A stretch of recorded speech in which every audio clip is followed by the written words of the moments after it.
Ranti lan Arum kanca akrab wiwit cilik. Nanging kahanan keluarga padha beda.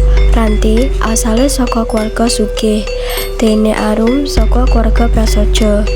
Sanajan beda, hubungane tetep erat. Siji dina, kanca-kanca sekolah padha ngina Arum amarga sepatune wis lusuh. "Sepatumu kok koyo wis ora layak, Rum," ujare kanca sing nyinyir. Arum mung mesem, nanging atine sedih. Ranti sing weruh kuwi dadi nesu. Aja ngina Arum. Sepatu ora netokake pinter utawa ora," ujare Ranti tegas. Sakwise kuwi, Arum ngomong lirih marang Ranti. "Aku isin, Rat, mbok menawa luwih becik, aku ora dolan karo kowe, supaya kowe ora ketularan direndahke."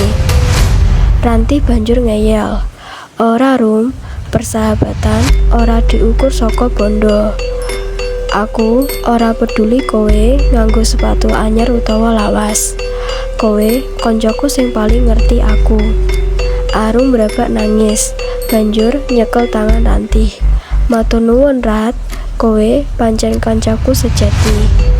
Sakwise kuwi, sanajan isip kerep digodha, Arum luwih percaya diri amarga ngerti isih ana kanca sing tulus mbelani. Cerkak iki maringi piwulang yen persahabatan ora kena dipisahake mung amarga bendane ekonomi. Kanca sejati iku sing gelem nrimo kekurangan lan tetep ngancani ing saben kahanan.